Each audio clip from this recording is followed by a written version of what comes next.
तो दोस्तों, आज का जो हमारा टॉपिक होगा वो विभिन्न पदार्थों का पीएच मान, यानी अलग अलग पदार्थों में अलग अलग पीएच मान पाया जाता है जो उनके अम्लीय या फिर क्षारीय होने के गुण को प्रदर्शित करते हैं। उन पीएच मानों के आधार पर ही हम बताते हैं कि कोई पदार्थ अम्लीय है या फिर क्षारीय है या फिर वो उदासीन है। तो हम कुछ पदार्थों को ले करके ये देखेंगे, समझेंगे कि कौन से पदार्थ जो है अम्लीय हैं और कौन से पदार्थ क्षारीय हैं, यानी उनके पीएच मान को हम लिखेंगे। और इसे आप लोग कोशिश कीजिएगा कि याद कर लें, क्योंकि ये याद हो जाता है तो आपके एग्ज़ाम में यहाँ से जब प्रश्न आएंगे ऑब्जेक्टिव में तो आप लोग जो है उसे आसानी से जो है कर सकें और नंबर आपका यहाँ से कटे नहीं। तो कुछ पदार्थ को हम लोग लेके इसे जो है करने का प्रयास करते हैं। तो जो हमारा पदार्थ है वो आप लोग बोर्ड पर देख सकते हैं कि लिखा हुआ है। पहले हमने लिखा है अम्ल अमाशय रस। पहले हमने क्या लिखा है? अमाशय रस। तो अमाशय रस का जो पीएच मान होता है वो 1.0 होता है, वो 1.0 होता है। उसी तरह से हमारा जो दूसरा पदार्थ है वो है नींबू रस, यानी नींबू रस का पीएच मान कितना होता है? तो नींबू रस का पीएच मान 2.5 होता है। नींबू रस का पीएच मान 2.5 होता है। फिर तीसरा जो हमारा पदार्थ है वो है सिरका। तीसरा पदार्थ हमारा क्या है? सिरका, यानी सिरका का जो पीएच मान होगा वो 3.0 होगा। सिरका का पीएच मान 3.0 होगा। फिर उसके बाद अगला जो हमारा पदार्थ आता है वो है टमाटर रस। वो क्या है? टमाटर रस। तो टमाटर रस का पीएच मान 4.1 होगा। टमाटर रस का पीएच मान 4.1 होगा। उसके बाद जो अगला हमारा पदार्थ है वो है पसीना, और पसीना का पीएच मान जो है, पसीना का पीएच मान 4.5 होगा। पसीना का पीएच मान 4.5 होगा। फिर अगला पदार्थ है हमारा अम्ल वर्षा। अगला पदार्थ है अम्ल वर्षा, और अम्ल वर्षा का पीएच मान जो है 5.6 होगा। अम्ल वर्षा का पीएच मान 5.6 होगा। फिर इसके बाद अगला जो पदार्थ है वो है पेशाब। अगला पदार्थ है पेशाब, और पेशाब का पीएच मान 6.0 होगा। पेशाब का पीएच मान 6.0 होगा। उसी तरह से इसी क्रम में हमारा अगला पदार्थ आता है दूध। इसी क्रम में हमारा अगला पदार्थ आता है दूध, और दूध का पीएच मान जो होगा वो 6.5 होगा। दूध का पीएच मान 6.5 होगा। फिर उसके बाद जो अगला पदार्थ है हमारा वो है शुद्ध जल, और शुद्ध जल का पीएच मान 7 होता है।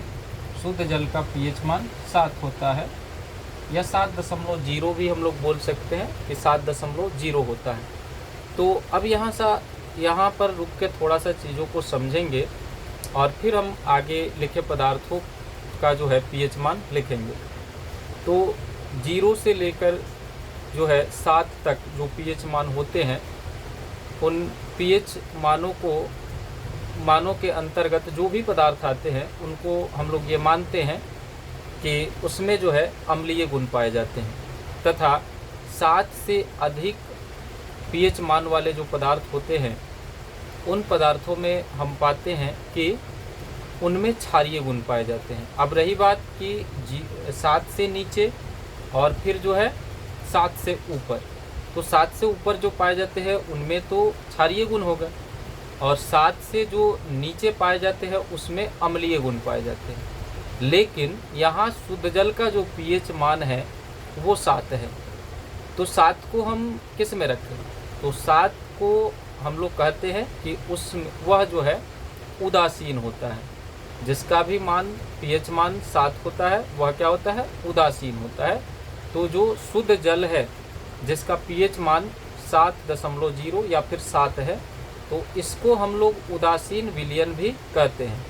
और आपकी परीक्षा में यहाँ से सीधे सीधे प्रश्न भी पूछ लिया जाता है कि उदासीन विलयन का पीएच मान कितना होता है। तो हमें याद रखना है कि उदासीन विलयन का पीएच मान 7 होता है और जो शुद्ध जल है उस शुद्ध जल का पीएच मान 7 होता है। हमें ये भी याद रखना है। तो आगे जो कुछ पदार्थ बचे हुए हैं उनका पीएच मान हम लिखते हैं। तो अगला जो हमारा पदार्थ है वो है आंसू। वो क्या है? आंसू। और आंसू का पीएच मान होता है 7.3। आंसू का पीएच मान होता है 7.3। और फिर लास्ट जो पदार्थ हम लोगों का बचा हुआ है इसमें वो है खून, और खून का पीएच मान होता है 7.4। खून का पीएच मान होता है 7.4। यानी यहाँ जो हम लोग जितने भी पदार्थों को लिखे हैं उनका पीएच मान लिखे हैं, तो उनमें हमने क्या पाया कि 7 से नीचे वाले जितने भी जो है पदार्थ हैं जिनका पीएच मान 7 से नीचे है वो अम्लीय गुण को प्रदर्शित कर रहे हैं। जबकि यहाँ पर जो हम लोगों ने बोर्ड पर लिखा है उसमें जो आंसू है उसका पीएच मान 7.3 है और जो खून है उसका पीएच मान 7.4 है। ये दोनों ही पदार्थ जो है क्षारीय गुण को प्रदर्शित कर रहे हैं क्योंकि इनका पीएच मान जो है वह 7 से अधिक है। जबकि शुद्ध जल का पीएच मान 7 है तो वह उदासीन है। और 7 से नीचे वाले जितने भी पदार्थ हो गए, जैसे इनमें आ जाएगा दूध, पेशाब, अम्ल वर्षा, पसीना, टमाटर रस, सिरका, नींबू रस, अमाशय रस, ये सारे पदार्थ जिनका मैं अभी नाम बोला हूँ ये सारे के सारे जो है अम्लीय गुण को प्रदर्शित करेंगे। तो आपको ये जो भी अभी हम पदार्थ और उनका पीएच मान लिखाए हैं तो हम उम्मीद करते हैं कि आप लोग याद कर लीजिएगा, और याद कर लीजिएगा तो आपके एग्ज़ाम में इससे पूछे गए प्रश्न जो है नहीं छूटेंगे।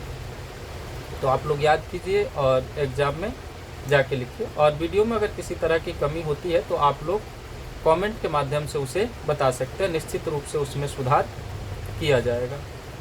तो फिर मिलते हैं हम लोग नेक्स्ट वीडियो में।